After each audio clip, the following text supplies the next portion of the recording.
And we're live.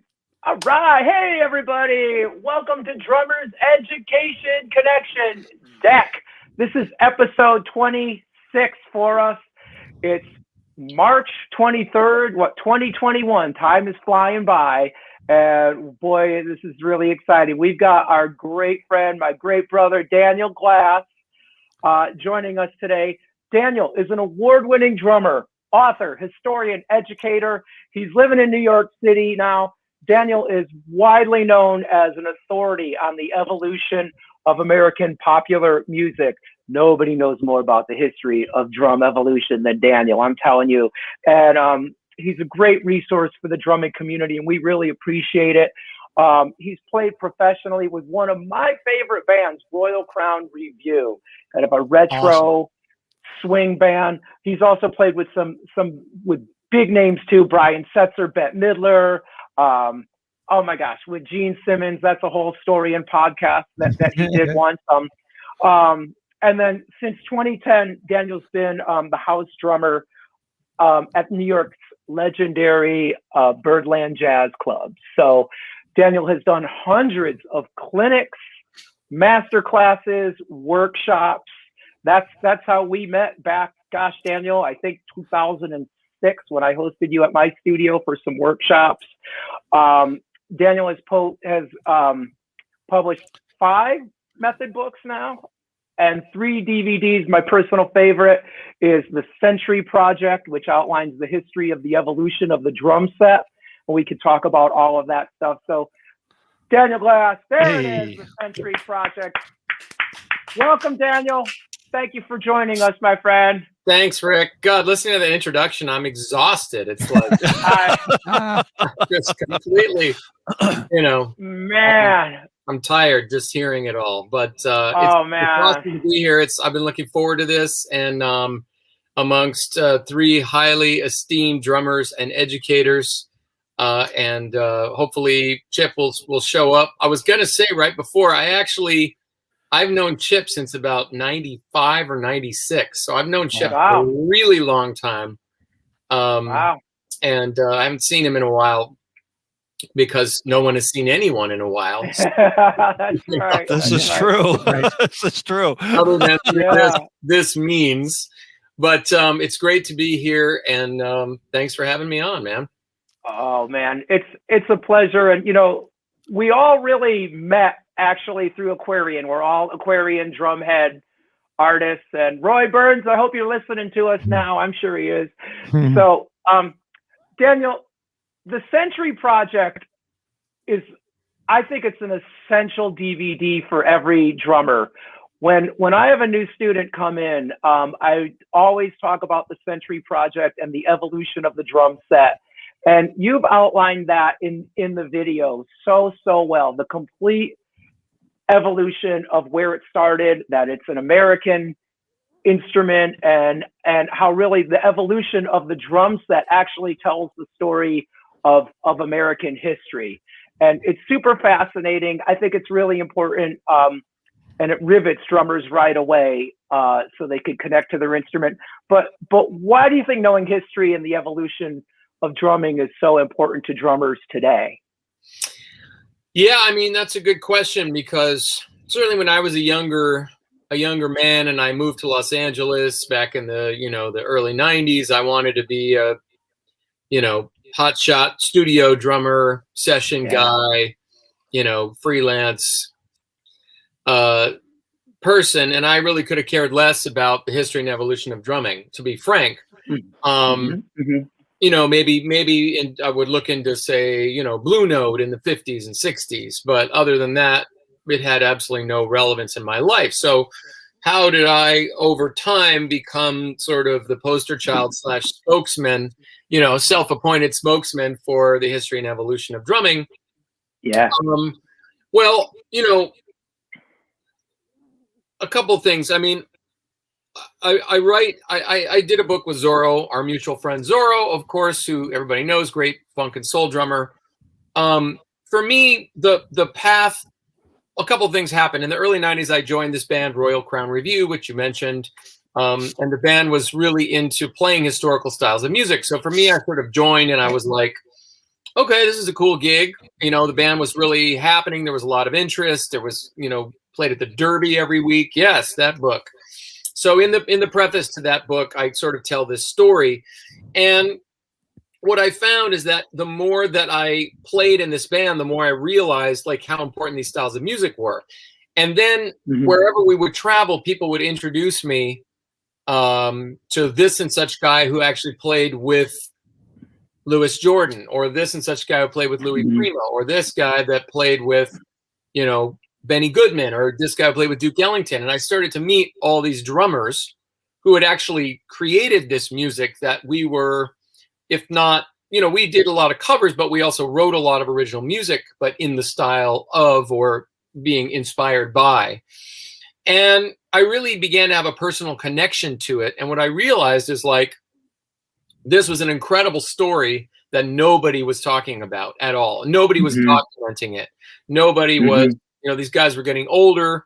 One really good friend of mine in LA was sort of the first guy that I interviewed. He had been Louis Jordan's drummer, and he was like a mainstay guy in LA for many years. And he had a stroke on the bandstand and finished the gig and then died a week later in the hospital. And that was just like, you know, here I am. I'm like late 20 something. Death is not on my mind. And all of a sudden this guy's gone. And it's like, oh, wow. And then all these guys, you know, and I met the drummers for Sun Records, and I met guys from the chess record scene, and I became friends with Earl Palmer and Hal Blaine and Louis Bellson, and, you know, well-known drummers like Louis, but also some fairly obscure drummers that had actually played on incredibly important records. Yes, thank you. Indeed. So I just began to interview and document.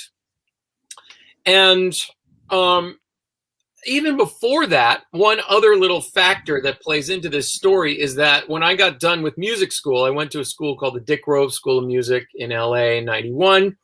Great faculty, got to study with people like Steve Houghton and Emil Richards and John Ferraro and Joel DeBartolo, who was the bass player in the Tonight Show, the Johnny Carson's Tonight Show band for 18 years, the last 18 years. And that guy had played bass in Buddy Rich's band and been fired and rehired by Buddy 4 different times.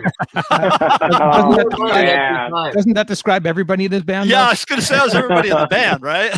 Well, I mean, to survive even one round in Buddy Rich's band, we all know it was like you had to be a superhuman musician anyway. Yeah. For starters. So, you know, but when school got done, I was looking for a teacher, and enough people had I wanted to continue studying because I wasn't yet satisfied, you know, with what was happening. And I'd suffered a lot of injuries in music school. I had tendonitis and carpal tunnel syndrome pretty bad, and a couple of my fellow students who'd had issues had surgery and like scar like from here to here, and I was like, no, but you know, I was in a lot of pain. So everybody kept talking about this guy Freddie Gruber, who was like a completely underground, you know, like at the Pro Drum Shop in LA, they knew about him and they gave me his number, and I knew enough musicians, but he was sort of this weird, hermetic, strange dude that was sort of on the fringes, yet if you were in the know, you knew about him. So I called him up like the week after I got out of school. I thought, okay, it's 11:30 in the morning. I wake him up at 11:30 and he starts yelling at me. The first thing. And you're like, this is Rick Stojak, goodbye. Yeah, right. So, you know, I'm just like, sorry, you know, and so he's like, come on Tuesday at 5, click, you know. So anyway, then my association then with Freddie, the 4 or 5 or 6 years that I studied with him, really also opened the door to living history. You know, he was living history. And and then within a year or two, I started doing the Royal Crown Revue gig. So I would go and talk to Freddie about all the things I was learning about and kind of being a student of history about in Royal Crown Revue. And he knew all these people. He told me stories about hanging out with Charlie Parker, you know, like in a cab driving through Central Park. And Charlie Parker's got like a bottle of whiskey and a chicken leg. I mean, I'm not kidding. And no saxophone. And at the end of the Parker gets out and basically runs off and leaves Freddie to pay for the cab.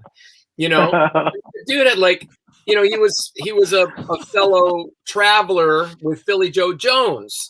I mean, he knew everybody. There was stuff all over his house. Like, you just see a pile of crap, and you'd pick up like, first here's a picture of him and Buddy Rich as young men. Then next to that is a picture of Mitch Mitchell, and it's like, to my dear friend Freddie, love you, Mitch. Oh, wow. So that was like, and then this incredible drummer would show up, and that incredible drummer would show up. All of his students, former and current, and this is before he worked with Weckl and way before Neil Peart came on the scene. So I mean, it was that really like, oh my God, this is a big world, and there's a lot of serious shit happening. And just the more I got into this older stuff, then I started thinking about it as, well, if nobody's talking about this and nobody's teaching about this, and in fact, I remember I went to breakfast with one of my teachers from school who was like a real mentor of mine. And I excitedly told him that I wanted to write about the history and evolution of the drums. And he said to me right off the bat, he's like, no one's interested in that. Why do you want to do that? You can't sell that, and nobody cares about it. No. And I was just kind of like, wow. And this is a guy who's a super heavyweight educator who's been in the industry forever, and I was just, well, okay, no, I respectfully decline, and I respectfully disagree. Right. So anyway, over time, it just, I saw it as not only something I was completely passionate about, but I saw it as a sort of an untilled niche that I could, work. Because Zorro, at the same time I'd met Zorro, we began to work together. He was editing a magazine called Stick It. He was super, unlike almost everybody else, he was super enthusiastic about what I was doing and my interests. And so kind of between Zorro and Freddie and the band, I just sort of, to me, I liken it to Columbus, who thought he was discovering the West Indies, and in reality he found America, and he was disappointed, but look how it turned out. Right. So it's sort of like sometimes the journey that you start, you have no idea where it's going to lead. And where it ends up leading is where it ends up, like that was the right thing for me. And it just like, it's totally turned into kind of my whole career in a way.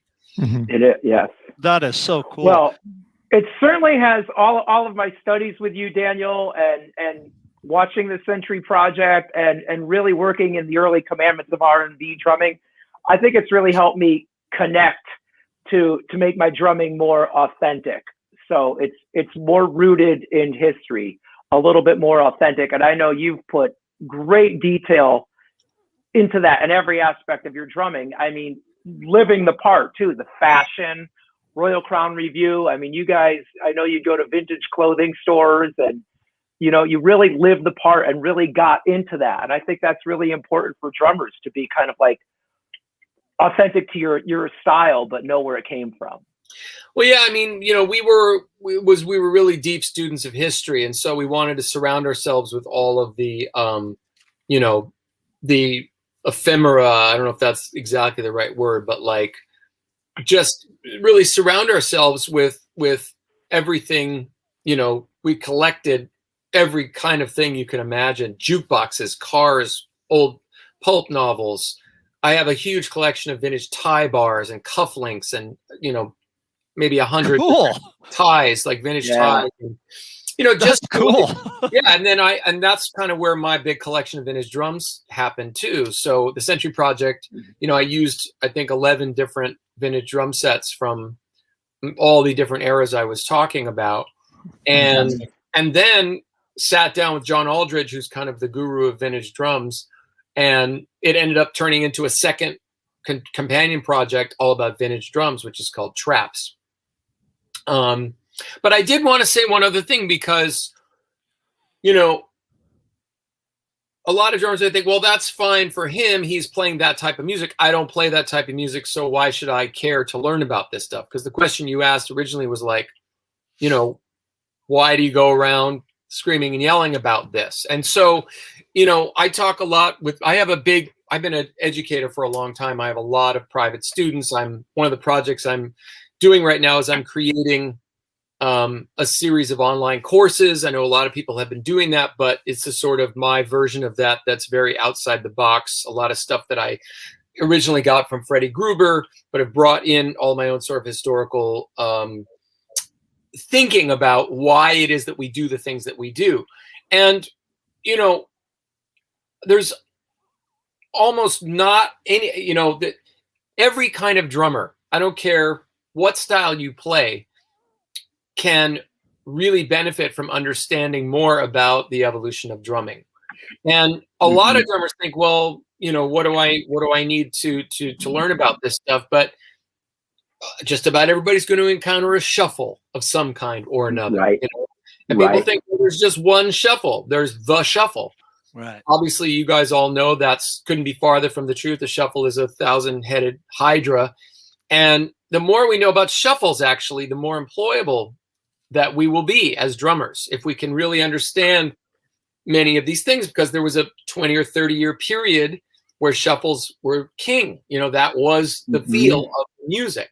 And how many drummers want to make a living as freelancers? And so if you know a little bit about, maybe swing music, and a little bit about rhythm and blues music, and a little bit about early rock and roll and the way the music felt. Jeremy, you said you do a lot of New Orleans type stuff. A little bit about that. If you know a little bit about soul music, these are very particular styles that have a particular sound. They have a particular feel. And you can read some transcriptions out of a book. It doesn't really matter at all if you don't play it with the right feel. And, for example, to get even more technical, since we're talking about, we're all drummers here, why and how do you play the hi-hat on 2 and 4 when you're playing a jazz groove or a shuffle or anything? Why do we do that?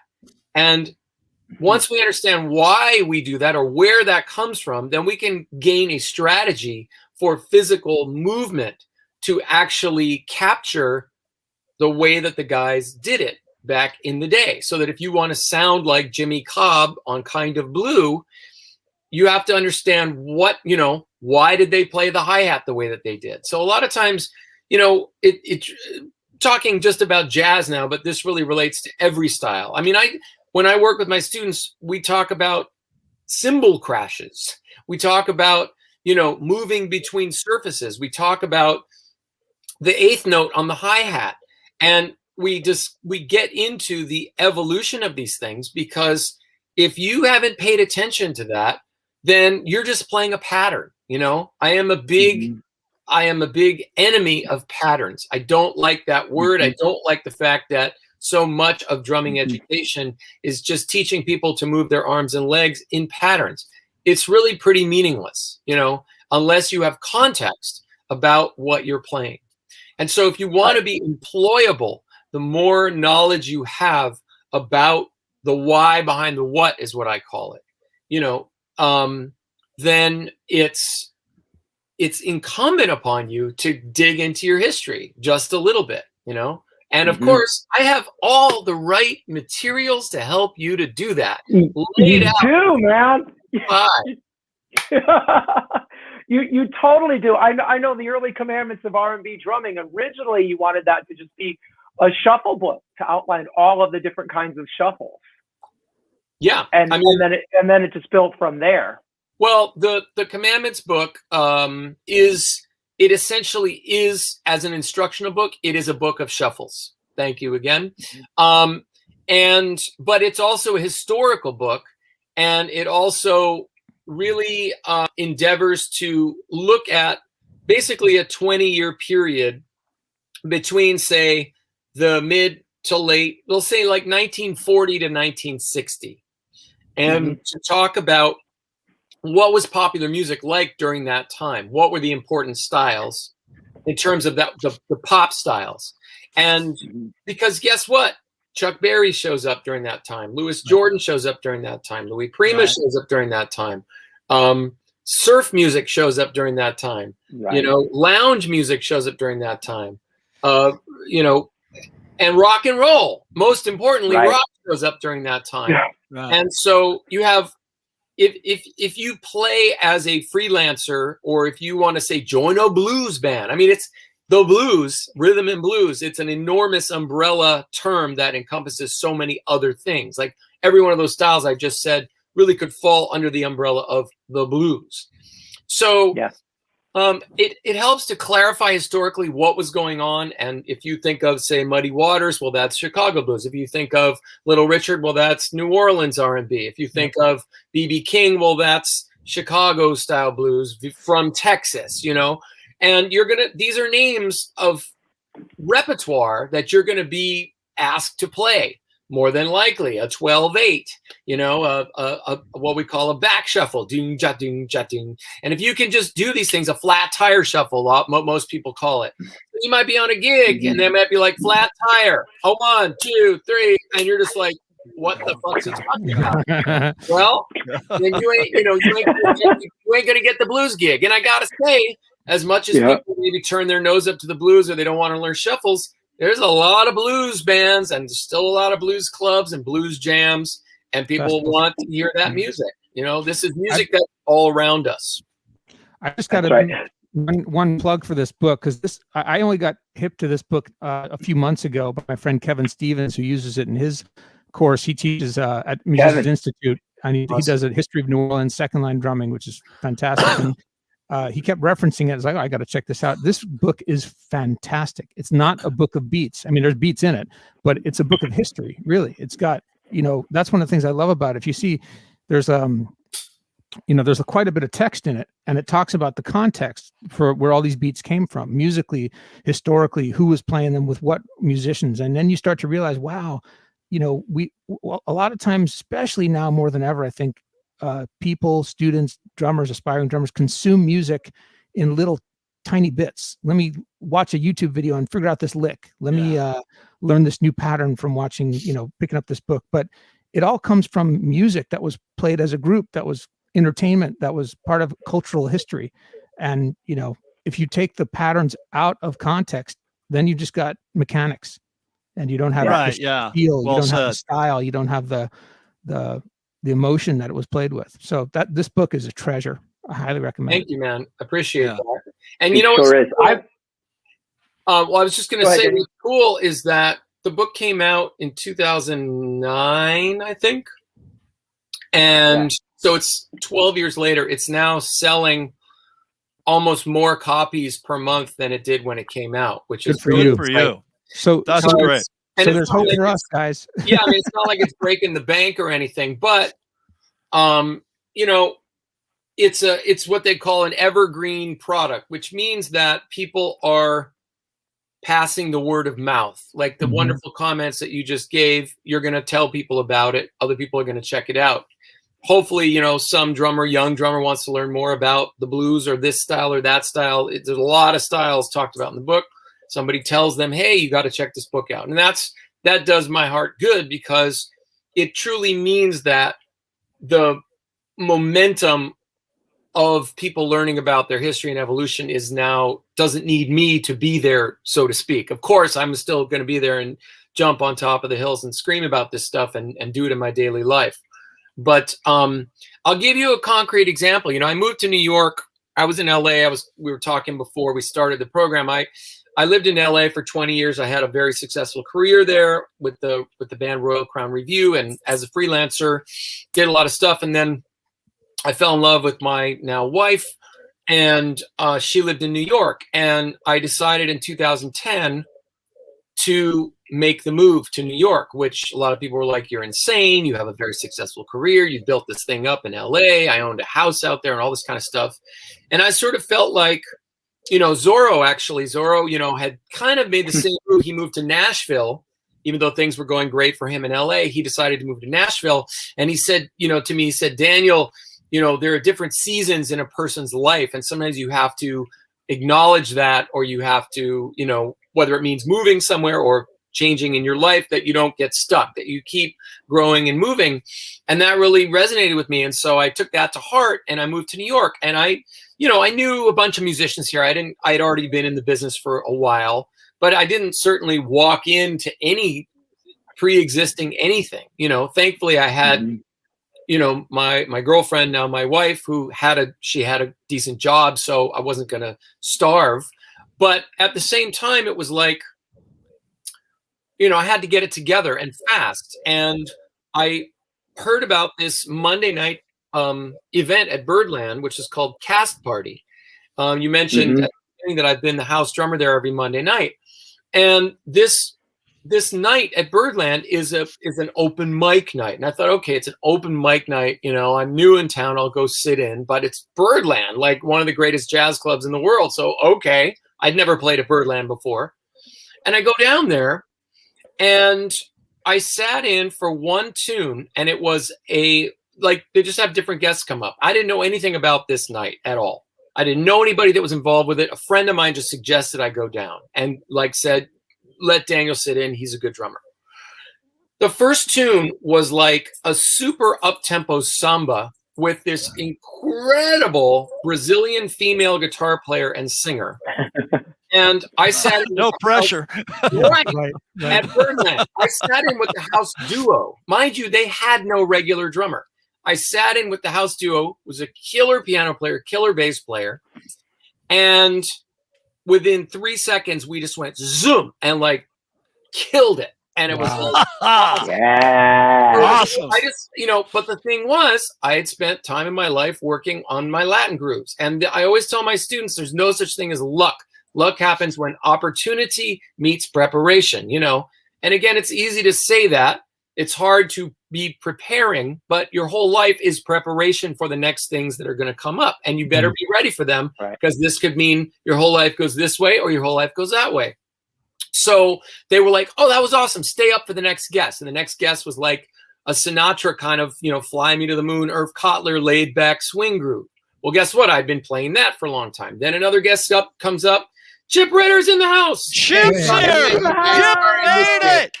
I'm sorry, the daylight saving kind of got me. Hi, Daniel. Hi, Bart. Hey, hi, man. Rick. Hi, Jeremy. You're competing with Rick, buddy. for greatest soul patch of all time. You guys are So, anyway, I'm in the middle of telling a long story. What else is new, right, brother? Go ahead. So, anyway, I sit in for 2-3 songs. Every song that comes up, I kind of know my thing. But by the end of the night, they're like, I had stayed up the entire rest of the night and played with every single person. And they were like, you're great. You want to come back next week? I said, we can't pay you, but we'll give you dinner and drinks. And within 2 or 3 weeks, they're like, oh, by the way, we're going to do a big show at Town Hall with Liza Minnelli and Chita Rivera and all of these, the most superstar-y people that come into this night. And would you like to play on that? And I'm like, yeah. And so within a few months, the owner of Birdland comes up and hands me a check and goes, welcome to the family. You're in. So that was going on 11 years ago. And what got me the gig is my awareness and understanding to be able to play a lot of styles on a very authentic level. And what's amazing about that gig is that there's a lot of super heavyweight people. Bette Midler's come in, and Larry Gatlin. I'm trying to think. Kenny Loggins, Art Garfunkel, Michael Feinstein, John Pizzarelli, Jonathan Price, Weird Al Yankovic. I mean, it's you never know who the hell. Somehow this gig is it's kind of a superstar sit-in night. It's not always people of that caliber, but Manilow, Liza Minnelli, crazy. So, you can't phone it in. And that gig was the basis of me becoming employed in New York. And, because I'm there every week, a lot of people come through and a lot of people see the band, and we took it up a whole notch. So again, my understanding, I don't dress in a vintage suit when I go to that gig. I'm not the same person I was in Royal Crown Revue, so to speak. But all that years of experience of really diving into all these styles gets me work. And it took a few years, but the last 3 years I worked over 200 gigs a year in New York and on the road with various people. So, it was a great move, and that's why I love New York, because people are wide open to a lot of just variety and played at a very high level. I played my first gig at Carnegie Hall a couple of years ago, and J.K. Simmons was on it, so I got to meet the dude from Flash, and and all of that. So I mean, it's not an easy place to be, but I absolutely am happy I moved here. I've got to ask, did J.K. Simmons tell you that wasn't quite his tempo?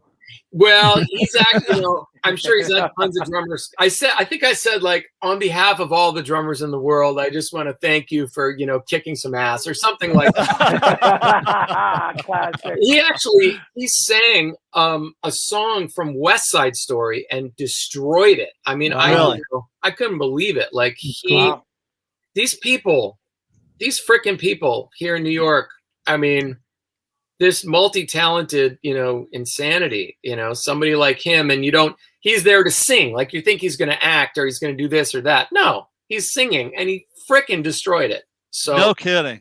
Yeah. So anyway, wasn't the Monday night gig called Cast Party?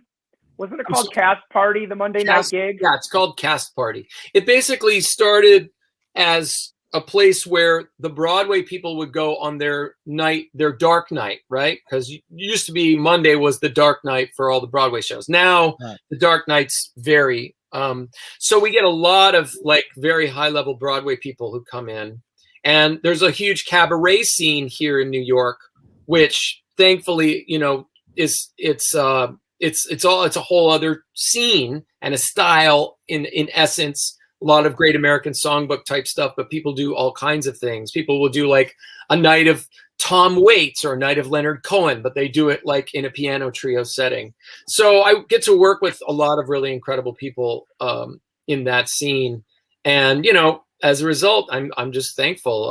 I'm grateful. I play with a woman named Marilyn May, who's in her early 90s, who was on the Johnny Carson show 76 times. And she's kind of legendary diva status. She's the best singer I've ever worked with in my life. And she's going to be 93, I think, in April. I just started working with Linda Lavin. Remember Alice back in the 70s? Yes. Alice. Yeah. And Linda's a monster actor and a monster singer. So I'm working with her. And I'm working with Laura Benatti, who, I don't know if you guys watch Stephen Colbert, but she played Melania Trump on the Colbert Show. He had a great she did an amazing imitation of Melania Trump, but she's a big Broadway person, and I'm doing some gigs with her coming up soon. So, New York, it's crazy. I play with Jose Feliciano. It was like, Sean Pelton's like, dude, I can't make this gig with Jose Feliciano. Can you jump in? I'm like, okay. Well,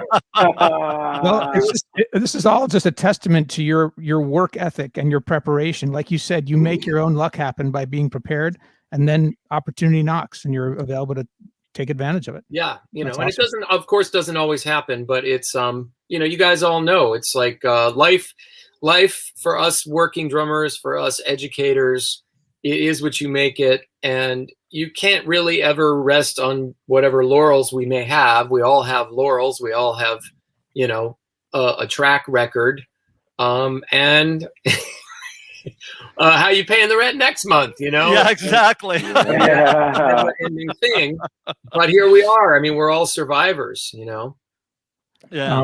Bart, I can't tell who's asking that, but someone's asking if you're bringing the Jazz Intensive back to New York this year. It's going to be complicated. I was supposed to do my 5th annual Jazz Intensive in New York last year. John Riley, was going to be my special guest. Of course, we had to postpone it because of the pandemic. And then in the last couple of weeks, I've learned that the Collective, which is where I did it because they have all the drum gear and everything, the Collective is it's owned by a Japanese entity, kind of like MI is owned by a Japanese entity. And they sold that building. They have another building. And Anthony oh God, what the hell's Anthony's name now? I can't even believe it. The guy who owned the school sold his part, and he's not involved anymore. So, who's writing in? Who is a jazz intensive alumni? I can't scroll down because if I do, it opens up a second microphone. There's so many questions right now. Oh, okay. Well, whoever you are, who's the jazz intensive alumni, thank you very much.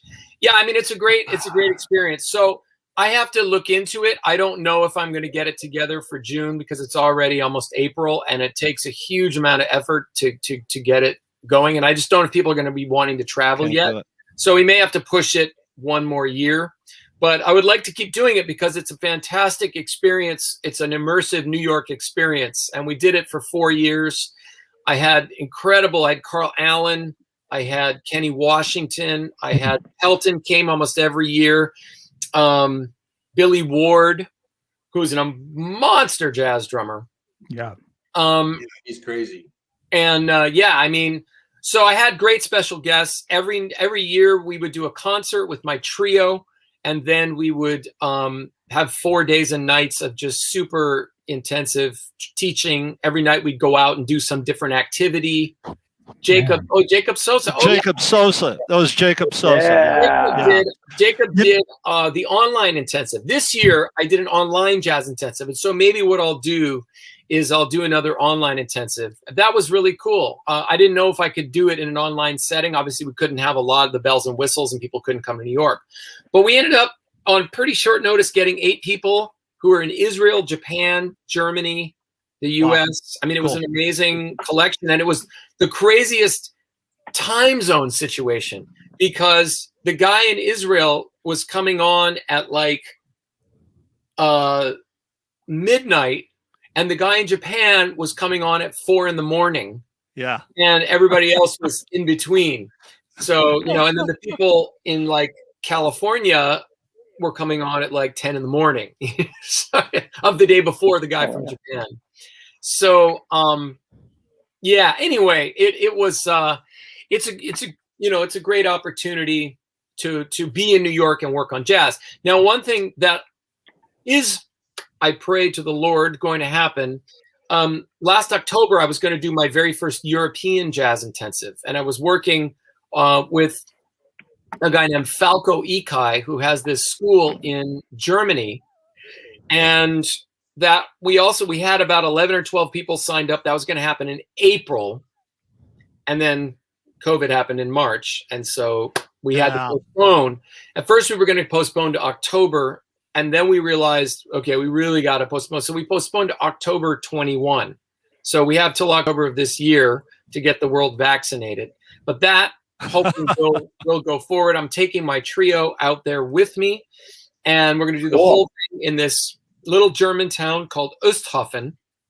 Which is about an hour south of Frankfurt. And cool. There's actually a couple people coming from the U.S. and then people coming from like the UK, Germany, and a few other spots as well. So, fantastic. I have a question for you, Daniel. You were talking about when you study with Freddie Gruber. It's kind of a 2-part question. Yeah. I've watched a lot of his lessons. I never got to study with him, but I've watched a lot of his lessons and how he taught and, how quirky he was.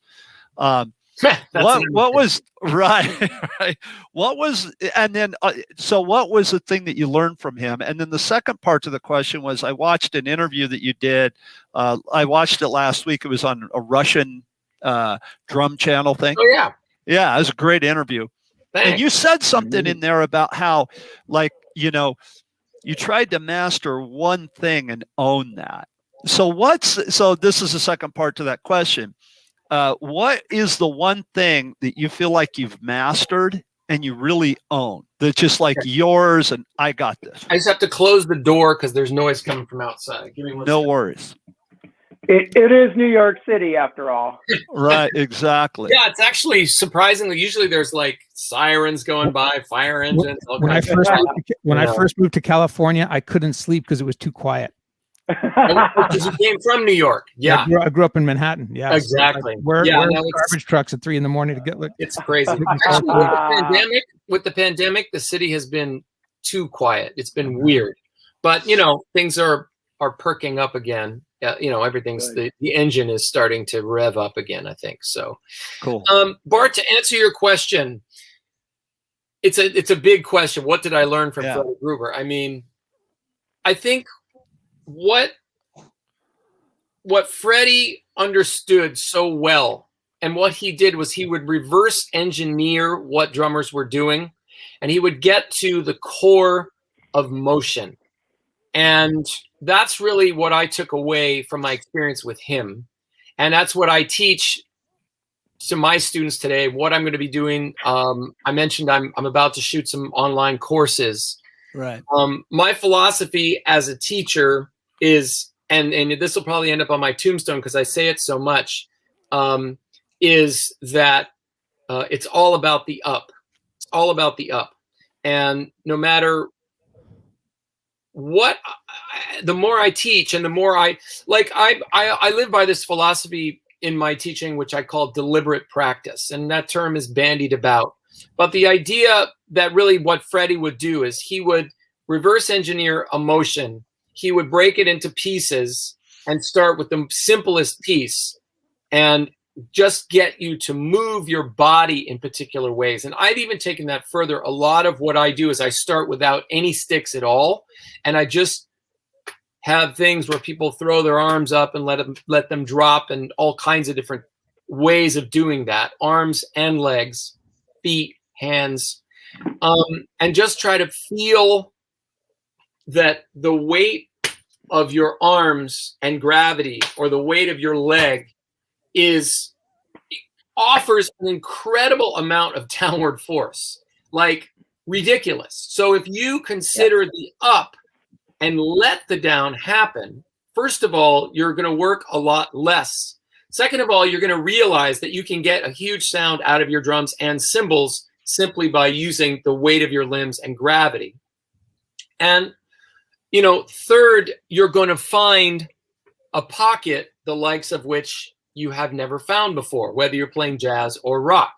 And we're talking about, historically speaking, what I did a live lesson on Drumeo where I talk about what I call the American pulse. And the American pulse is, again, if you look at things historically, African Americans were brought here as slaves. Everything they had was taken from them. I mean, this is a giant oversimplification, of course. Right. They had to, when it came to music and everything else, they had to adapt the European Americans, harmony, lyrics, musical instruments, all of it. However, they brought their own sense of rhythm to the picture, which very early on, people responded to it in a very deep and profound way. And so our popular music, you go 30 years after the Civil War, say to the 1895, that's around the time the first style of music that was really had heavy African-American influence, which would be ragtime music, really became popular on a national level, became a sensation. And pretty much almost every single style of music after that came out of this country is an African-American interpretation of these European-American musical constructs. And this goes right up to hip-hop today. And so what the unifying factor of all of these different styles is a particular pulse that moves in a certain way. And that pulse has forward momentum, meaning it makes you move, it makes you dance, it makes you, obviously gets you going. But at the same time, it feels laid back. And the forward momentum, we could say, comes from European. I mean, of course, every culture has dance music or, music to make you move. But in this case, with regard to drums in particular, military music, which has forward momentum, and European classical music. But those styles, the rhythm is very simple, and it's very much on the downbeats, right? So, you know, we think about white people clapping on 1 and 3, you know, that's the European American input. What amazes me is that even a ton of drummers that I work with, as much as they cognitively understand the idea of syncopation or swing or the sense of 2 and 4, it's not that easy to actually do it or to do it in the right way, because most European Americans, Caucasians, grow up in European American communities, you know, because our country, unfortunately, is still very segregated. So the American pulse is this idea of how technically do you create forward momentum and also make it feel laid back.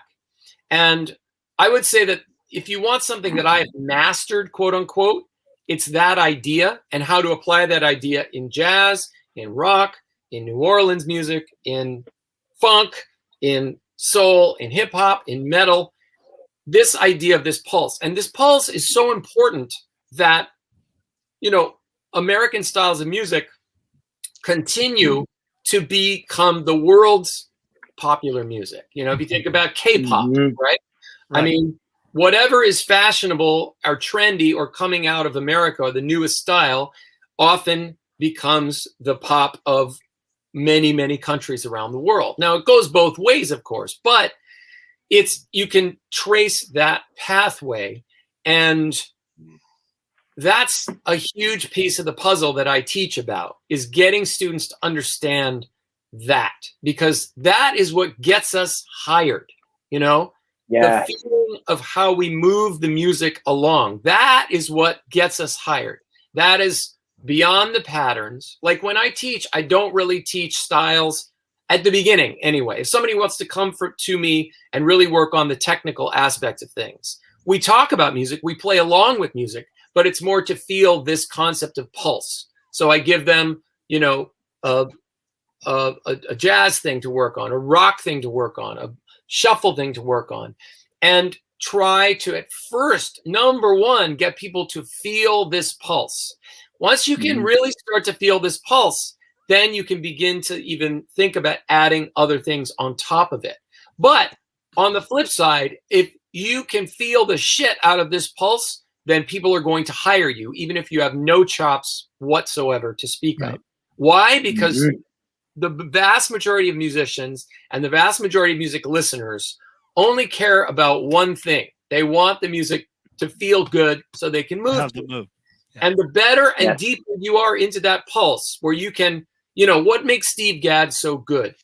Yeah, great, he's got chops and all that. But when he plays the simplest rock groove, the whole world puts down what they're doing and just goes, holy shit, this feels good. I'm completely they take their wallet out and throw money at it as fast as they can.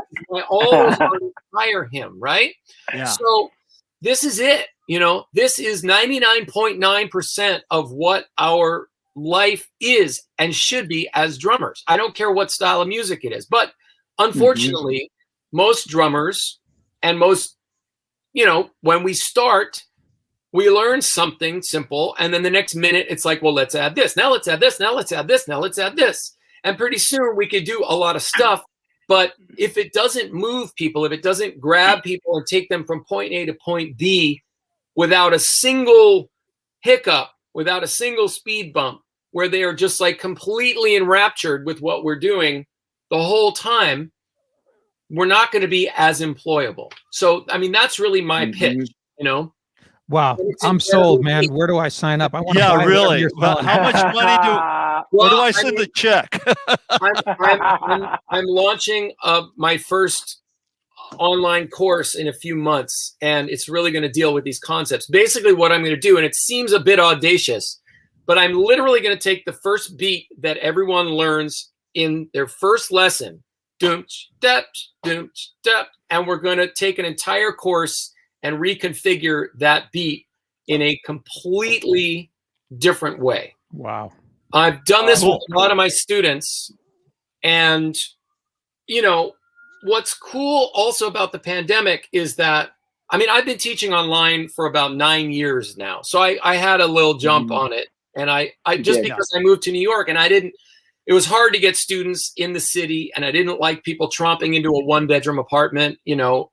So I had a student in Australia. I went over there and did a clinic.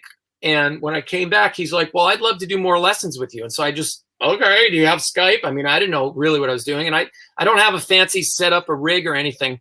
But in that 9 years, what I've been able to do is to take everything that I teach and make it so I can teach it to people without being in the same room as them, which of course is what we've all had to do, right? In the last year. Right. Yeah. But I've had a lot of experience with that. And, you know, these sort of fundamental truths, at least they are to me. You know, I know all of you guys are great teachers, so I'm not putting anybody else's technique or system or whatever down, but it's like, it's profound, you know. And I found that a lot of my students come to me because they have been playing for many years and they're just like frustrated. They keep ramming their head into the same wall over and over and over again, and they don't know how to get out of that, right? I'm sure you all have students like that too. And it's hard because when you get somebody who has a relative level of proficiency, what do you do? You know, the muscle memory is so deeply ingrained. How do you undo that? And a lot of times, what are teachers' solutions? Their solutions are, oh, well, let's just give them more patterns. You know, it's like, that's not the answer. So what Freddie was so genius, and what I really try to do is it's almost like hypnosis, right? If say you want to quit smoking, so you go to a hypnotist, and rather than them telling you, well, every time you feel like smoking, eat some carrots or go run 3 miles and try not to think about it, you know, or whatever, right? Which a lot of times doesn't work because people are just so fixated, right? They need to have that cigarette. So what does a hypnotist do? A hypnotist puts you out, and then they go in there and they tweak some shit subconsciously, excuse my language, and all of a sudden you wake up the next day, or you wake up from your session, and suddenly you don't feel the urge to smoke. You see what I'm saying? So my strategy as a teacher is, if I can get people to completely step away from what they do as a drummer and start moving in these ways that seemingly have no connection to music whatsoever,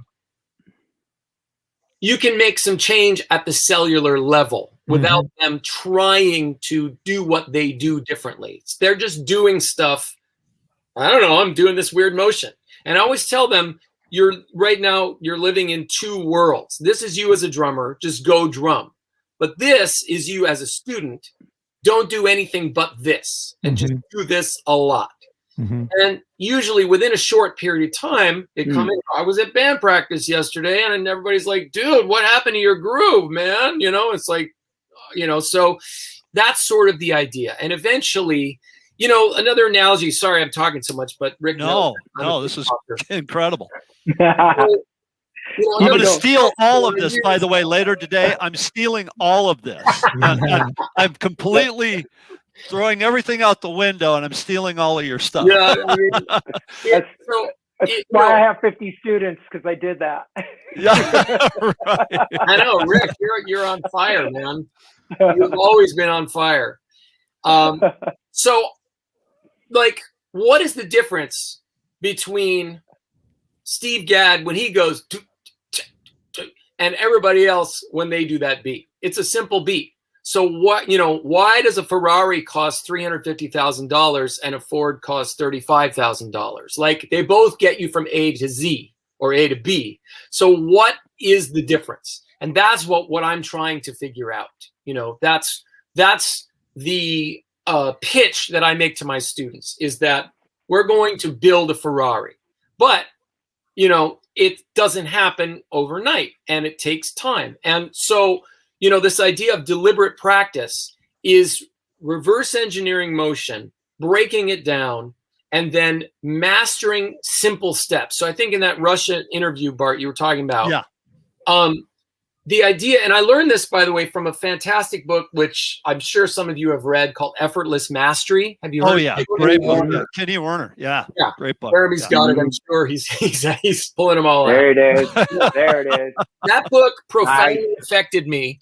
And it's a very similar idea that when, here's Kenny Werner, who already was like a child prodigy. He was already a monster. He already had facility that most of the rest of us would be thrilled to have for the rest of our lives. And he was totally unhappy and miserable and in his head, and we all get in our head, right? We all beat ourselves up. And I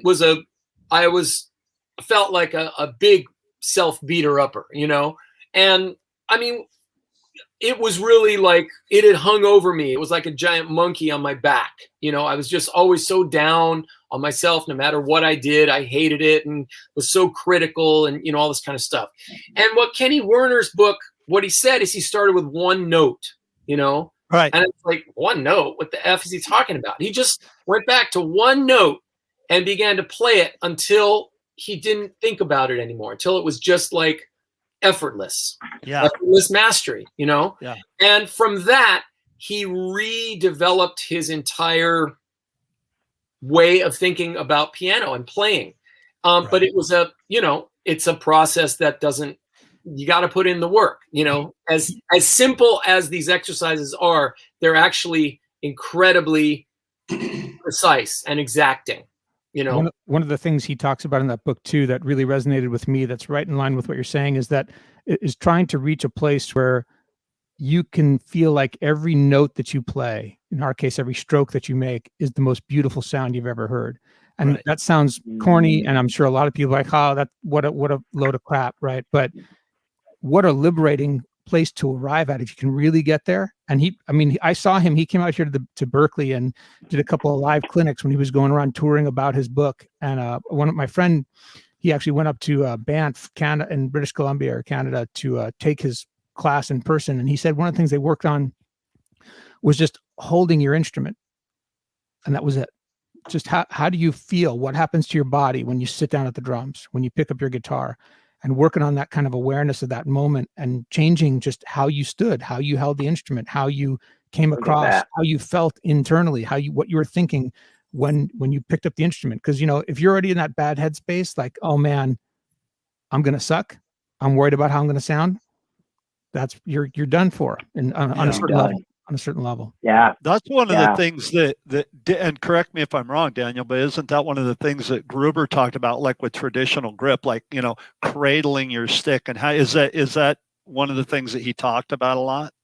Well, how you sit with the stick and stuff. Yeah. I mean, it was a full, he talked about dancing. He talked about that, because really what we are doing is we are dancing. And I always love it when drummers are like, I'm a drummer, but I don't dance. And it's like, well, what are you doing every time you sit down, brother? Or speaker? I mean, and we are dancing.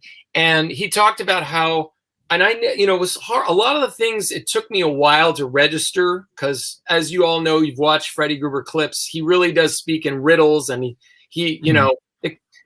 Neil Peart called him the Yoda of drumming, because he does talk in backward sentences, and he's not easily he's not just handing it to you on a silver platter. That was part of the frustration of dealing with him, was that, he would kind of fuck with you, excuse my language, but it was like, it's okay, because those old school guys, like, they weren't going to suffer fools. They weren't going to hand out a trophy to everybody. That you had to work, musicians, all those big bands during the Great Depression, everybody was starving, and those guys, to get into those bands, they busted their ass and they played 7 days a week for peanuts. But the idea was, like, they were tough, man. That was a tough, the Great Generation. I mean, so today I think everyone is, wants to be great tomorrow. And a lot of, drum instruction tries to sort of sell that idea that there's some kind of shortcut or quick and easy way. Right. And I would say there isn't, but a big part of it is an awareness of, exactly like you said, an awareness of when you sit down at your instrument, what exactly is your job? What are we here to do? How are we going to do that? Rather than just like, okay, I'm going to play this and I'm going to play that. Now I'm going to play the verse part. Now I'm going to do this fill. And now here comes the chorus. It's like, do you even know what the song is about? Do you, if it's have you done any research about the song? And of course, not every drummer wants to get this deep, but to me, this is This is the difference between the Fords and the Ferraris, you know, one of the many. And, you know, when you're talking about like holding your instrument or whatever, Freddie would always talk about, and this goes back to, it's all about the up. Freddie would talk about like dancers don't stuff their feet into the floor. They come off the floor. Every down leads to the next up, right? And every up is a setup for a down. So if we set up for a down, then that leads us to an up. Then we, you know, now we're starting to really dance, right? We're starting to move efficiently, and we're starting to move as one mechanism. You know, we tend to think about my right arm, my left foot, you know, like kinds of things. And guess what? It doesn't. There's another concept I talk about a lot, which is called interdependence, right? And we hear this term maybe bandied about as well.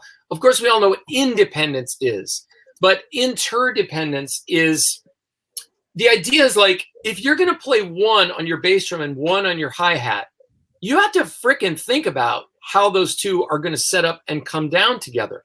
Right. It's really actually, and where are you landing? Or if Very this is so. one, your time you landing here and then there and then here, and then your hi-hat is this side and your bass drum's on that side, and it's like, are things really connected? And most people, they're not. So we are making an approximation of something. This is another difference between the Ferrari and the Ford, right? The Ferrari, everything is machined, everything is tested, everything is like handmade, everything is, you know, designed for beauty and aesthetic as well as function. I mean, of course, you could say the same thing for Fords. They're well-made cards, of course. But, you know, the idea is that the precision and the, you know, the Ford is all the way in fourth gear. The Ferrari just hit second gear. So it's like these kinds of things, these kinds of concepts are why when Gad strikes a drum, like you were saying, Kenny Werner, everything he intends to do, he does, and it's articulated with absolute clarity. You know, each motion is consistent. I have another saying, sorry, I'm just throwing all these things out, but these are kind of the things I talk about. Good stuff. I say clarity plus consistency equals articulation. So, okay, let's backpedal. Let's start with articulation. So Steve Gadd, when he speaks with the articulation of a Shakespearean orator. You know what I mean? He's like, you know, Laurence Olivier, right? When we say the same thing, we could say the same lines as Laurence Olivier, but they're not going to have the impact of Laurence Olivier. So the way we get to that is clarity. And by clarity, what I mean is clarity of our grip, clarity of our form, clarity of our motion. If we understand exactly how we're moving and where we want to go and what the mechanism is used to get there, then we have clarity. Consistency is the practice. The practice is doing this enough that I can do it very consistently, right?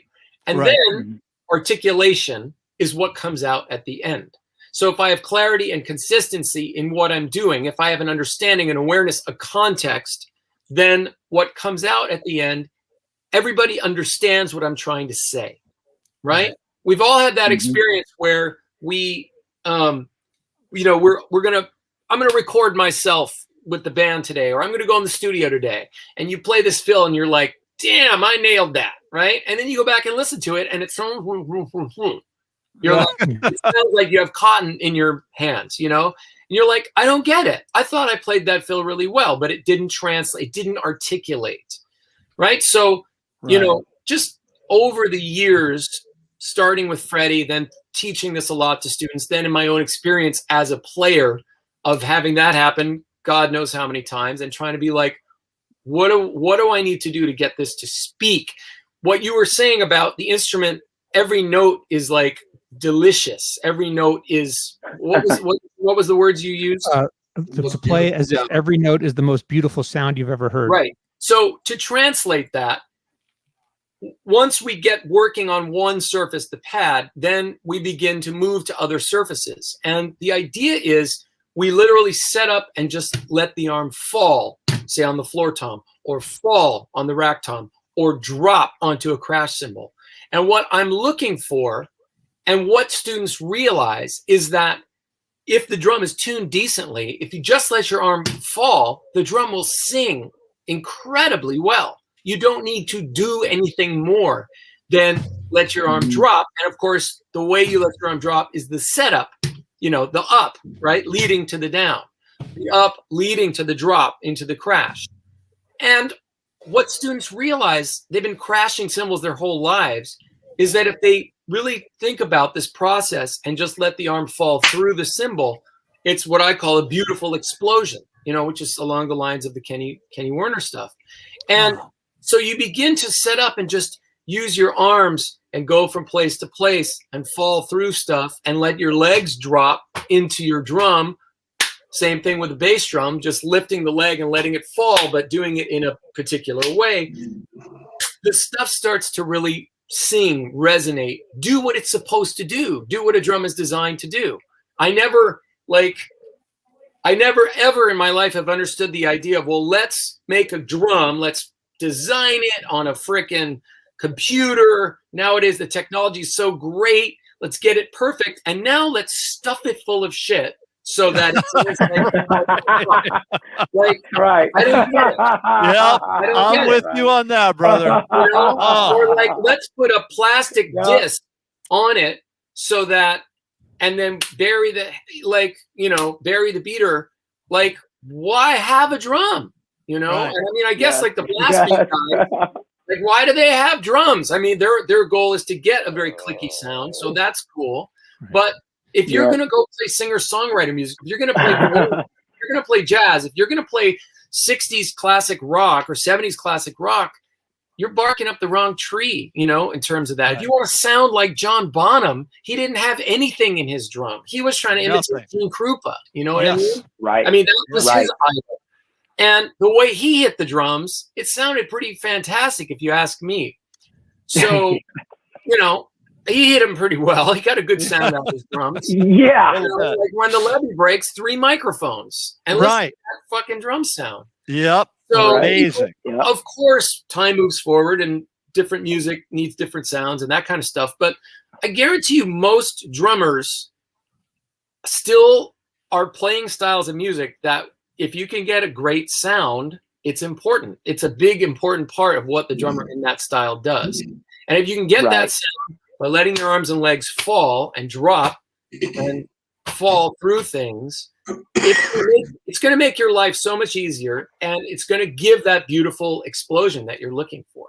You know? That's awesome. There it is. Well, I tell you what, Bonham is the perfect example of someone who did go back and look at the history of drumming, you know, studying Krupa and then applying it. That's like the case in point in this concept of why I know about drumming history.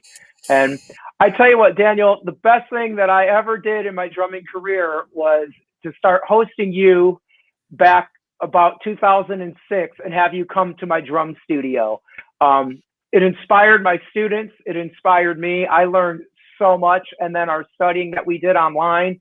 And I just encourage everybody, if you have an opportunity, if you could do it, take an online lesson. And then drum teachers down the road, Daniel, if you ever get out and start doing some master classes and clinics, host Daniel. You'll love it. And Daniel is the coolest guy ever. And Daniel, also, I know that you've got your own podcast show, your own show on the Drummer's Resource, the Daniel Glass Show. And that is something I highly recommend every drummer check out. I know you've got an episode on understanding deliberate practice. And a lot of stuff I'm talking about today, I have episodes. I have a 2-part episode on Bonham, by the way. And the whole first episode, all I talk about are his influences. So the beginning of rock and roll is a direct cop of a Little Richard song from 1956, Keep It Knockin'. Yep. In his early solos, he would literally do part of Max Roach's The Drum Also Waltzes, you know, which is a 3/4 solo. Of course, Krupa was his main idol, and when they played at Carnegie Hall for the first time, he was so excited because of the famous Benny Goodman at Carnegie Hall recording, which, you know, Gene Krupa was sort of at his peak with Benny Goodman at that point.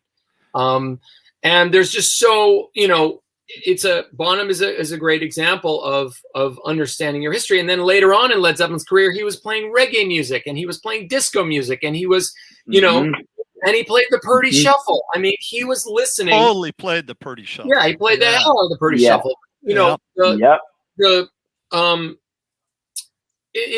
know, understand if you love Bonham, understand what Bonham loved, right? Exactly. If I said it, a lot of this stuff I'm going to put into these online courses, and I'm really excited because I've been, like I said, teaching online for about a decade now, and it's exciting for me to kind of finally put all these thoughts together and really bring some of this stuff and see if I can scale it so people can, you know, come and experience that kind of teaching in that environment. And I will say that I'm really going to go all out to make it so that you're really going to feel like you're in a private lesson. So there's going to be a lot of interaction with me, even though it won't be live, so to speak. One thing that I just kills me about so much the online education is like, here's how you do this, and now I'm good. So here's how me doing it really fast. Right. And how do you get from A to Z? Right. And I'm all about getting from A to Z.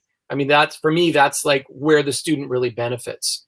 Right. So there's going to be a lot of that kind of stuff. So anyway. Awesome. Just excellent.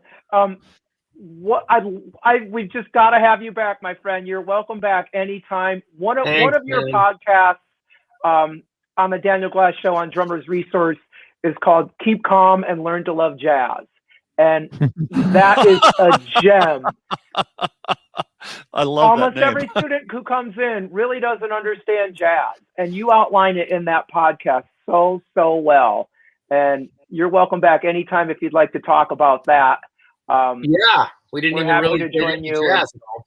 No. So anytime. We just scratched the surface. Don't we have a drumhead giveaway, Bart? We do. We have a drumhead giveaway. And here's what I'm going to do. I'm going to make the executive call on this, okay? Because everybody here is a huge Jim Royal fan. So what I'm going to do is Jim Royal has a fantastic drum studio. And what we're going to do is we're going to give Jim Royal the head. Now, Jim can make the call if he wants to use the head on his snare drum or if he wants to give it to one of his deserving students. I think that would be a great thing to do. So Jim Royal won the drum head today, and we'll have that shipped off to him. Yeah. How's that sound to you guys? How does that sound? Yes. So Aquarian will like that. We're going to give him a Focus X 14-inch, and I'll have Chris have one with a 14-inch with a power dot, and they can send that off. That'd be great. Daniel, what a treat it's been to have you here today, man. I can't. Yeah, tell Daniel, you how thank you so much. This was just such a great interview. Chip, I know you came late. Did you have anything you wanted to ask, Chip? I wanted to ask Daniel, because of his clinics, I've always wondered as an educator, when you're getting ready to do a clinic, what his process was from, does he get the idea and do a bullet outline, or how does he prepare for a clinic? You know, it's interesting because you probably have all done clinics. My first few clinics, I was so terrified. Oh, God, yeah. So nervous. I felt like I was going to throw up. And of course, my first few clinics were to like 3 people, you know, but even then it was just like. That's worse. It's almost worse. Yeah, exactly. Yeah. That's the thing. You don't know what to do, and then there's 3 people. You're like, oh. Then you feel really like not only do you suck as a clinician, but you're also lame and nobody likes you. So that kind of adds to it. But no, I mean, I have done my fair share of clinics over the years. I've gotten better at them. Sometimes a super high pressure clinic will really force you to prepare and get your act together. And that act of preparation actually is a good walking through a gauntlet of fire, you know? So some of the most high pressure clinics I've had in my life, in 2009, when the Commandments book came out, Zorro and I did a clinic together at PAS, which was the launch of that book. And, you know, doing a clinic with Zorro is intimidating because he's an intimidating guy. I mean, he's a type A personality. So you know that he's going to bring it, and you know that he's going to, you know, and we did a drum jam at the end of it, which, you know, essentially it wasn't really a battle, but I know, you know, Zorro doesn't just show up, you know, with a butter knife, to a gunfight. And we did this clinic in front of 1,800 people. The room was completely full, standing room only at PASIC. So yeah, that's from Rick's studio. That's cool. So, so I spent literally 9 months preparing for that clinic. I mean, I spent 9 months, and then out of that clinic, I got asked to do the Modern Drummer Festival, which was even more pressure because now the cameras are rolling and it's going to be, frozen in time forever. And so you really better not screw up. So how did you prepare for that? I spent 6 months shedding, working on my content and practicing, because I did a shuffle solo. It was about shuffles because the book had been about shuffles. And so I kind of condensed my clinic into something slightly different. I remember it was right before I moved to New York, right after. The Modern Drummer Festival was in New Jersey in May of 2010. I moved to New York April 24th of 2010. And the weather was nice. So I remember there was a bunch of days where I walked in Central Park and I just gave the clinic, like as I was walking. I just went through all my points and pretended I was doing it and did it over and over and over and over again. Usually I don't prepare that much, but it was like, you have 40 minutes. At 40 minutes, that's it. You have to get everything in that amount of time. And I went to Steve Maxwell's drum shop. They had a teaching room that was not being used all the time. And I signed up and by the hour, and I went in there and just shedded my solo. I did some play-alongs, which I felt comfortable with because they were play-alongs from my book. So those I knew pretty well. But I did this like 5-6 minute solo at the end of the Modern Drummer Clinic that I had never done before and that I maybe could never do again, because it was so freaking, for me, it was extremely hard. It was like all the hardest material out of the book. But I really wanted, I looked at Zorro was kind of my mentor, and he had done the 2005 ND Fest, and his solo was brilliant. And so I used that and my own ideas and put this solo together. But I had to have it together because, you guys know this, like, it's one thing to be able to do it in your practice room. It's another thing to be able to do it in front of people on the spot right now, go. You're on freaking Letterman juggling sticks. I mean, no pressure there, man. It's it's something you can do it in your sleep, but it's like now, holy crap. It's like, this is for all the marbles and you better not F up. So that was the biggest kind of trial by fire clinic prep that I've probably ever done. But I've done other PASIC clinics, and you got to start preparing a lot earlier than most people think. I mean, months ahead, years ahead.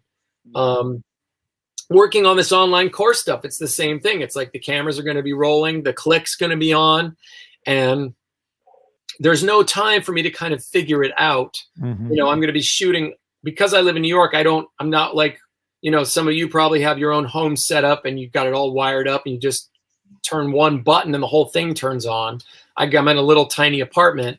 So I've got to be ready so that when the cameras are rolling, I'm bringing it and people are going to, that it's going to be real and honest, and people are going to go, okay, yeah, I get that. I'm going to practice that. I believe in it.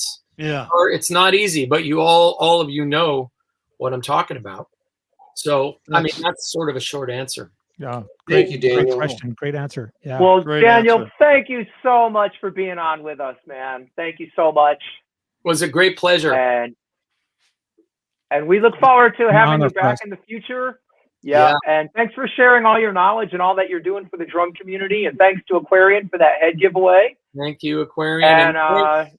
And thanks to all of you guys. You're all dedicated educators, been in this business for a long ass time, and every day going out and doing it just like we all are. And so thank you guys for putting this awesome thing together so educators can hang and share knowledge and all of that. It's awesome.